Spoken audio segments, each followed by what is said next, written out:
13th, 2023, Finance and Governance meeting to order.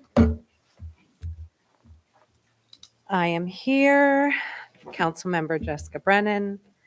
Councilmember De La Rada is absent. Councilmember McPartland is here. Councilmember Moskowitz is here. Town Attorney Elena Finnan. Town Comptroller Elizabeth Greenwood. Assistant to the Comptroller Janet Wynn. We also have Seth Goldstein, Chief Koshin, Ray Smith, Matt Yetto, Clark Henry, and our reporter, Ted Remsnyder. All right. May I please have a motion to approve the meeting minutes from the March 16th, 2023 Finance and Governance meeting?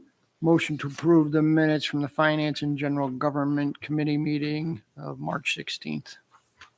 Thank you. Do I have a second? Second. Are there any changes to those minutes? Okay, seeing none. All those in favor signify by saying aye.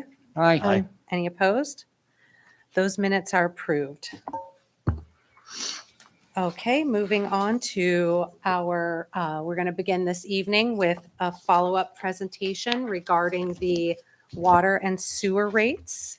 So I will now give the floor over to our town comptroller, Beth Greenwood. Okay, it is exactly the same presentation that was given before. I'm just going to go through it now that everybody's had a little bit of time to digest it. And if you have any follow-on questions, I'm happy to answer those, but I'm going to kind of step through it fairly quickly and then get on to the agenda. So just to start with, the town water and sewer systems are utilities. The systems are designed to provide residents with clean water and sewage treatment. These services are in the interest of public health. These utility systems are a public good. They are not meant to make the town money. Neither are they permitted to be a burden on taxpayers. Each system is supposed to be run at cost. Slide.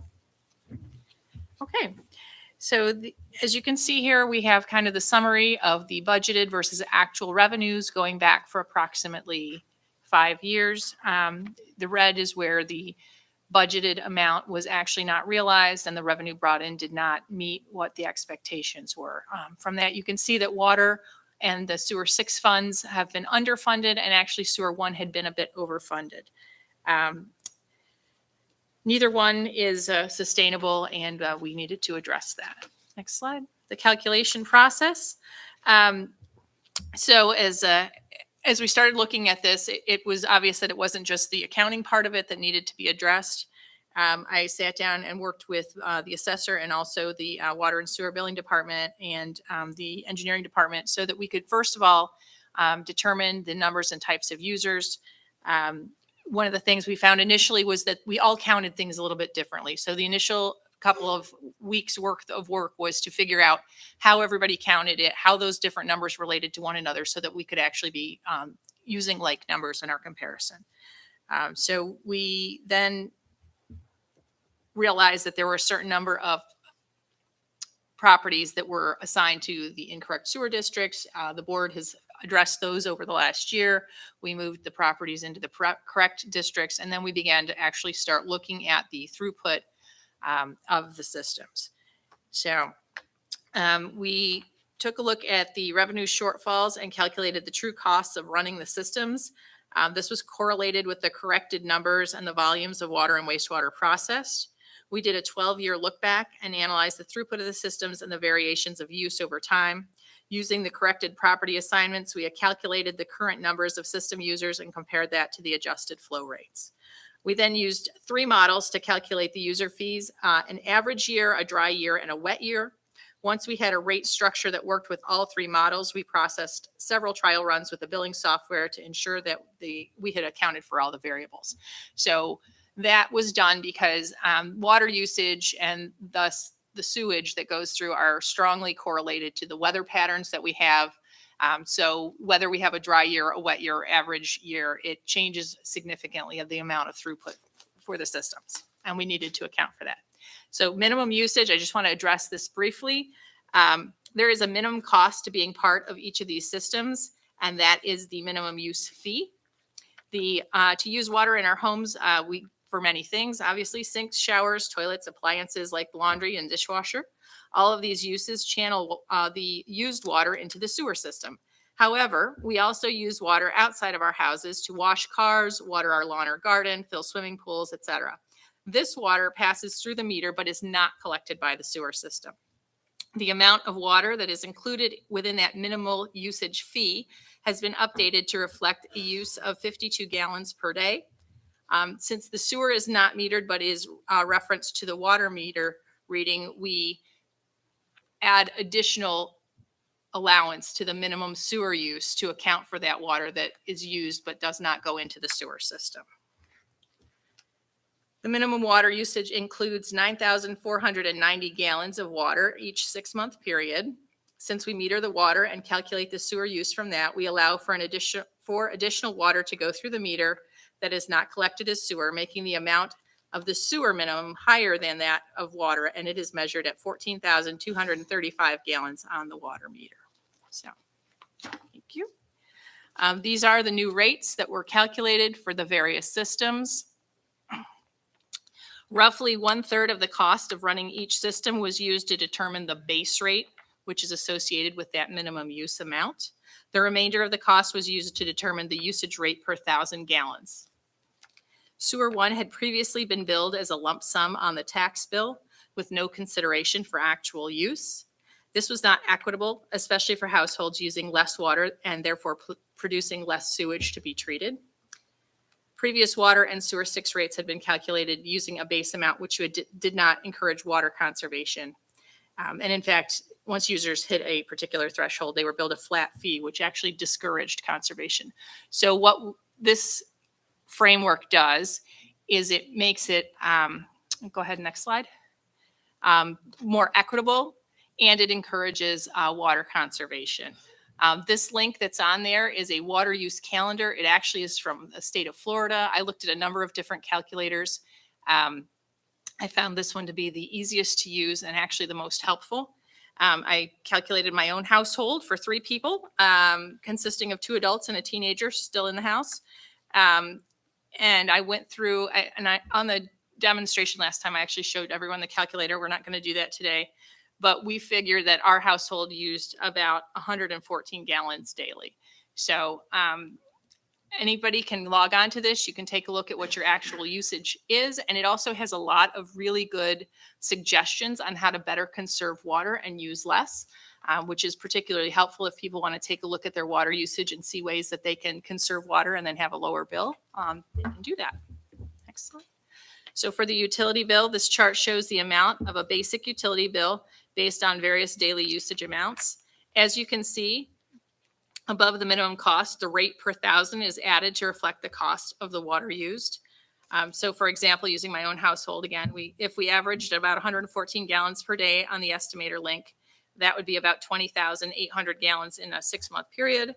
So we would pay the $78 for the first 9,490 gallons, that minimum use amount. And then we'd pay $4.40 for each 1,000 gallons over that, which would come up to about $128 for water. And I happen to be in sewer 6, so that'd be about $103 for sewer 6. So my total utility bill for that 6-month period would be approximately $231 for 6 months. So just so people can kind of get an idea of how to use the calculators to figure out what they actually use and then apply the math to figure out what their bill would be. Okay, next slide. We took a look at local water cost comparisons. These new rates put us very much in line with our neighbors and what they're seeing the costs to be as well. So we just kind of captured that.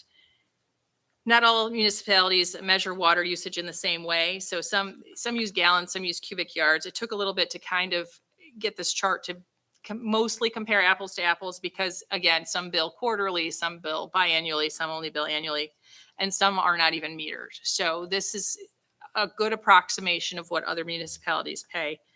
And I did add at the bottom the city of Schenectady water and sewer rates, just because since our systems tie into theirs, I thought it was useful for people to kind of see the cost comparison to that. All right. The projected impact on residents. So the realignment of the Sewer One billing, which was put out to residents in at the end of the year, I believe, moving the operations and maintenance costs to the utility bill while keeping the capital debt on the tax bill has had a pretty significant impact, as you can see on this going forward, on overall costs. The sewer used by households in Sewer One in 2022 was paid on the 2022 tax bill. Because of this, there's no Sewer One utility bill for the spring of 2023 because the measurements lag. So they used that water and sewer during the fall. It was already paid for. The sewer part was already paid on their tax bill from last year. So until they get to this year, they wouldn't see that initial payment. Next slide. And this shows going from 23 into 24 as everything phases in. Since the new rates will affect the water that residents use beginning in July of 23, water used from July through December of 23 will be billed out on April 24 bill at these new rates. And so this is why you kind of see a step through the years. And I compared before any of it in 2022 to after this has all gone into place in 2024, that last block in the bottom corner there, you can see that overall for people who are minimal use water users, they'll see about a $63 increase across the year for their bill. Sewer One, if they're a minimal user, will actually see a decrease to their total bill, and then Sewer Six will see about a $54 increase overall. So this, the increase for water and Sewer Six will match up where we've seen those deficits, and a slight decrease for the Sewer One folks will take care of that overcharge that we've been seeing, and it should end up with all the utilities being balanced out as they're meant to be. I did want a quick add on here just so it's on the record. We'd had a question that I was not able to answer during the initial presentation with regard to minimum users. So I went back to the data based on an analysis of the fall 2022 consumption report numbers. So out of the 7965 water accounts that were billed out, so nearly 8,000 accounts billed out, just over 1,000 would be minimum users under this new 52 gallon a day. And if I look at the old numbers, we had just over 1,000 as well. So it went from 1,075 under this new structure would be minimum users, and under the old structure, there were 1,127. So it's only a difference of 52 accounts, and that's without people even thinking about conserving water. So it doesn't even though we slightly lowered what our minimum use allowance was, it doesn't significantly impact the number of minimum users based on this historical data. And I actually think we'll have the opportunity with some education for people to have more minimum users as people recognize the options they have for conserving water. All right. And Thank now you. So Beth, I wanted to ask, how did you come to discover this issue? So when we started looking at the historical, just the accounts, which we do at this time of year, we close out the years, and we always try to take an overview on how did we do in the various different funds and accounts we have. Obviously, we saw that there were problems in water and Sewer Six, so then we started looking historically at that to see what the trend had been. And as you could see from that initial, I think it was the second slide, we hadn't been meeting revenues for some time in those accounts. So it's something we knew that we needed to address. So can you walk me through what you did once the issue was identified? So I started sitting down with Matt and with Eric, and we started really looking at, because my question is why, if we're seeing a discrepancy, where does that come from? And I needed to understand how we were looking at all the numbers. And so that's when we started with the initial comparison of all of us count things a little bit differently. So the assessor's office obviously is interested in the properties and the numbers of properties. I look at numbers of users, and then the water and sewer billing department looks at numbers of accounts, and all of those are counted differently. So we needed to look at those different ways of counting and just kind of get those all aligned. And that's when we also started looking at As we started digging into that, that's when we started seeing, okay, we've had a set of properties that were misaligned in terms of which sewer district they were associated with, that we brought to the board's attention. And we've been just working, all of us together, to kind of take a holistic look at those systems and see where they stood, and then start just kind of cleaning it up so that we could make all numbers line up to where we associate them. The easiest way to explain this, because I know everybody's looking at me like, how hard is it to be counting things? Counting is hard. So within a property, so what the assessor would look at as, say, one property, there might be multiple buildings. Say for an apartment complex is a great example of this. So say there are 4 buildings on that. So there are 4 users possibly, because maybe each building is metered, or rather 4 accounts, 1 for each meter on one property. But oh, by the way, each one of those accounts actually has 4 users, because there are 4 apartments. So you can see how that it's more of a problem with commercial properties, less of a problem with residential, but trying to harmonize those numbers, it was just a little bit tricky for a while. So we spent a lot of time just trying to make sure that we were accounting for all the variables. I seem to recall this starting sometime in the spring, but please. I believe Remind that's me. correct. Yes, because we would have been starting it as we saw the numbers. So this deficit has been since 2018. We've seen these deficits for 5 years now. Consistently, And- yes. It varied a little bit years back before that as well. I'm curious, Matt, did anyone raise this previously? Historically, Do you want to come up to the microphone?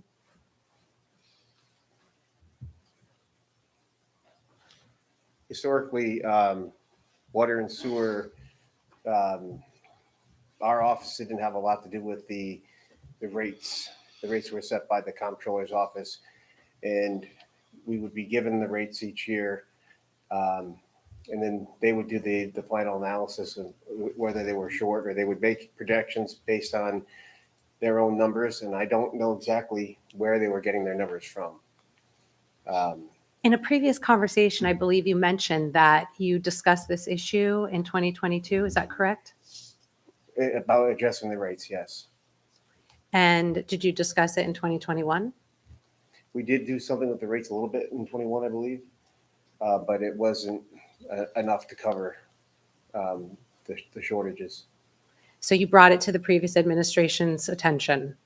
We have been through the years, yes. And nothing was done. I don't think enough was done, but like I said, we weren't setting the rates. It was the comptroller's office.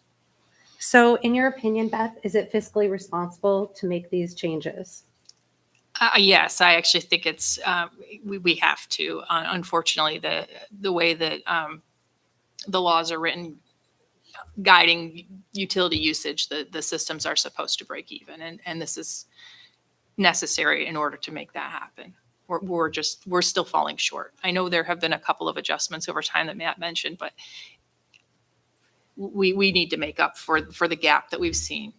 And the current inflation that we've seen over the last 2 years has exacerbated that. So I absolutely think this is necessary. And I do appreciate everything that Beth has done, because better communication between all parties involved really does help move in the right direction.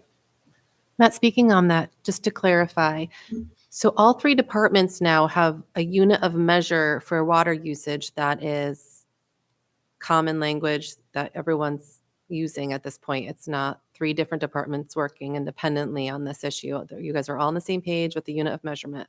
Yeah, and I think specifically having more interaction as far as revenue versus expenses is important as well. It was, our side more was involved with working within our budget and trying to maximize services to the town, and staying within budget. The revenue side wasn't always tied in as well as it should have been, or it could have been better. And Beth has been wonderful in working with that. I've seen about a year's worth of work go into this process. And I can attest to the painstaking efforts that you all have taken. I'm curious, has anyone spoken to any residents regarding this? Have there been any questions? I've had a couple of questions from maybe less than a handful of residents about why it's necessary and why it hasn't been done in previous years, but only a few residents. And were you able to answer their questions? Yes, What did you say to them?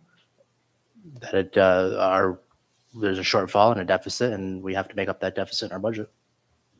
So It has to be accounted for. do we feel that this is the fiscally responsible thing to do? Yes.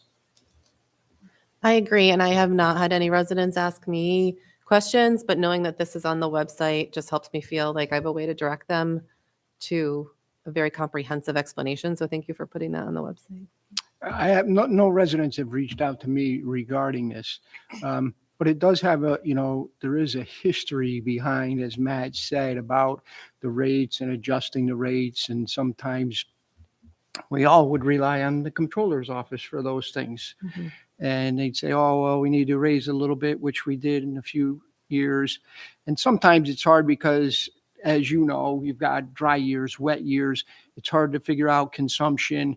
There were years in the past where we were doing some extensive work at our water treatment plant. And we bought a lot of water from the city at one point in time. We needed to supplement our water more. And then we got our plant up and running, and then we pumped a lot of our own water. So there's different things that go into this. That's sort of just some history of the past.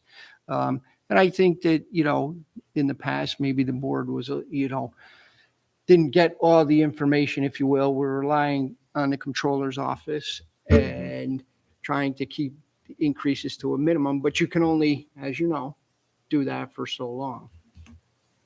Yes, and we have smart, thorough people who figured this out, and I'm very thankful that you guys work together to address this issue. I'm very grateful for everything that Beth has done in her department. They've been very, very, very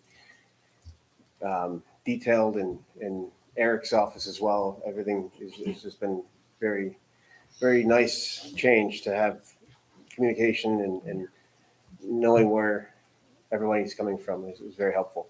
I appreciate that. I just want to make sure everyone has had an opportunity to review the document and to ask questions. And then we'll have another presentation again at the town board meeting prior to the public hearing. And of course, anyone is welcome to speak with the comptroller, Matt, even myself. I've, had many a TED Talks regarding this topic, and I've learned quite a bit about water and sewer rates, more than I ever imagined.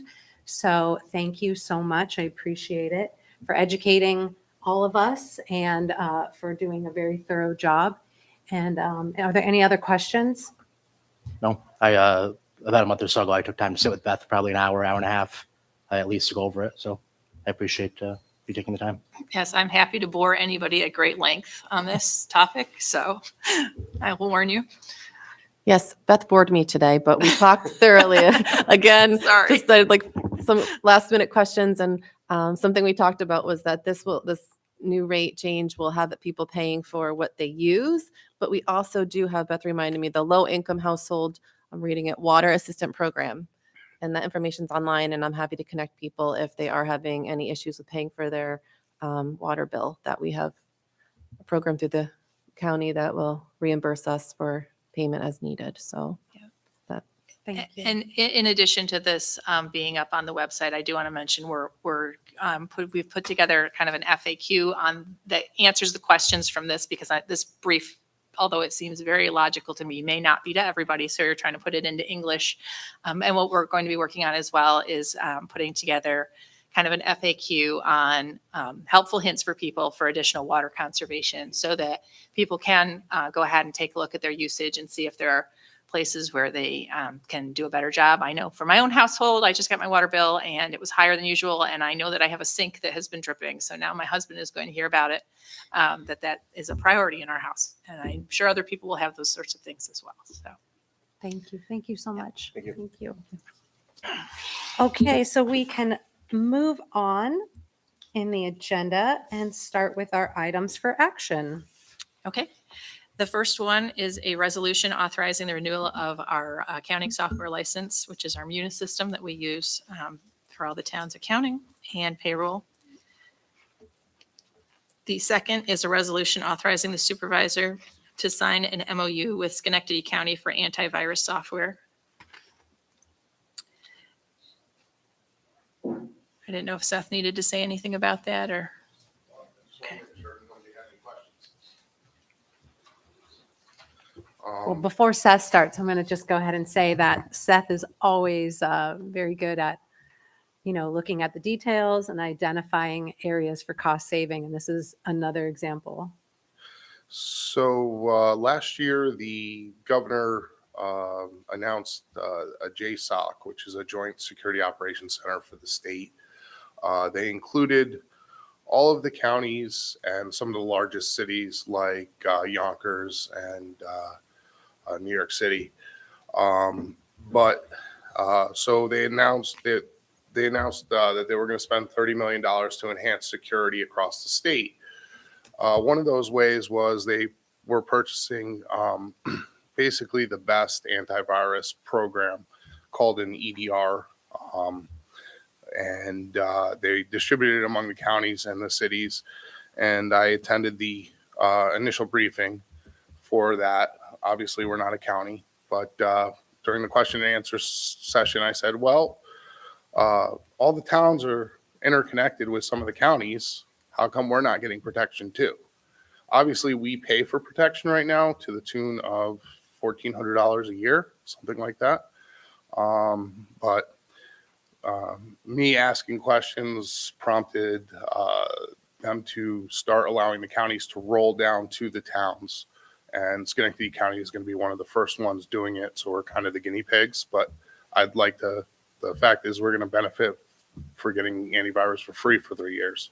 So the other nice thing is along with that, along with me being able to monitor all the antivirus, like the status of the antivirus on every computer, if a virus is detected, that type of stuff, that type of reporting that I'll get, that will also go to the state's JSOC, which will give us another level of protection.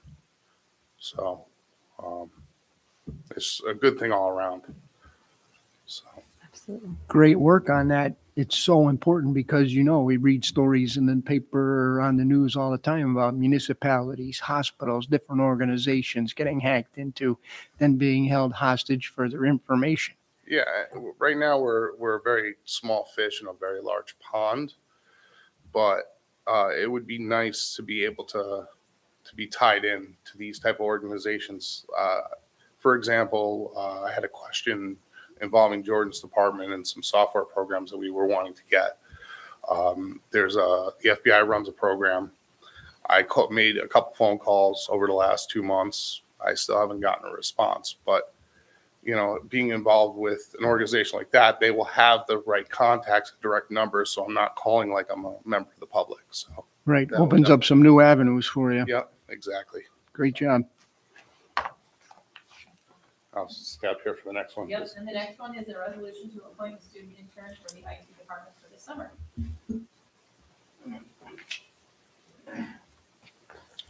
Then the next item is a resolution to accept the financial report from the audit for the elected officials' accounts. This one is actually for the year 2021, and our auditor's been working on 2022.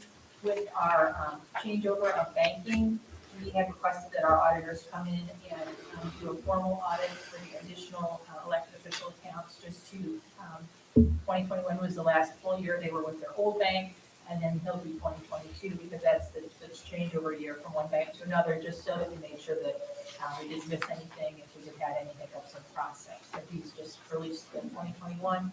Additionally, the Office of Court Administration has a requirement that we audit the court, and they will accept this as Seth, Sorry about that. Seth, will you undo the computer, please? Sure. Thanks. So additionally, the Office of the Court Administration is requiring that we audit the courts annually, so this will meet that requirement. The next is approval for the renewal of the town's BAS IPS software license, and that is finance approval. The amount is $7,429.91, and that is attached in your packet.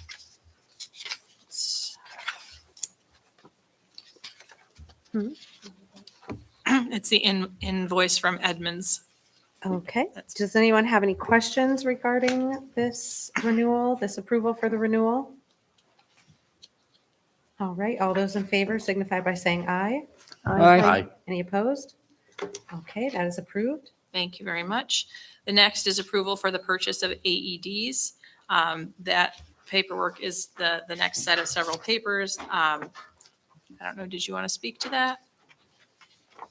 It's for the police department, and they've attached the information on the buying group as Good well. evening, everybody. So these are replacement ADs for our current ADs that are now coming at the end of their life expectancy.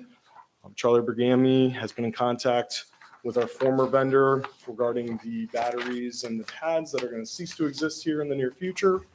We had budgeted for these items. We ended up on this model as a recommendation of District 2 Chief, who happens to be a police officer, Joshua Wyman. And I also ran it by Chief Lingenfelter and Captain Bennett from District 1. They're going to give us interoperability from a pad perspective with the ADs that they carry. Some of the paperwork that was attached, there isn't a consortium contract for purchasing that gets us this price. That is a part of that packet for folks to look at. But it seems like it's a very competitive price from what I've seen. And these are going to be the same ADs that the Parks and Recs are going to be purchasing as well. So we'll all be together on this. Okay, does anyone have any questions? Thank you so much. All those in favor of approving the purchase of AEDs signify by saying aye. Aye. Any opposed? Okay, that is approved.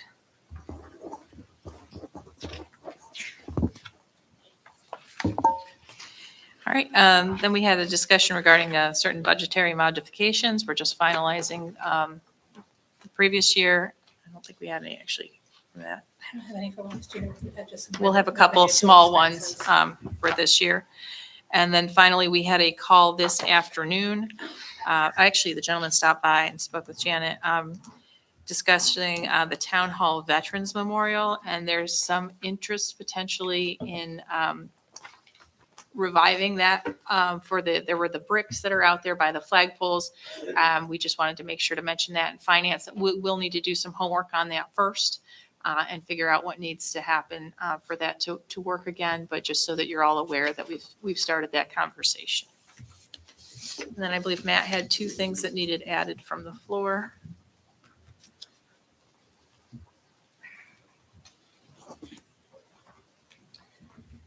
Yeah, so there are two things. One is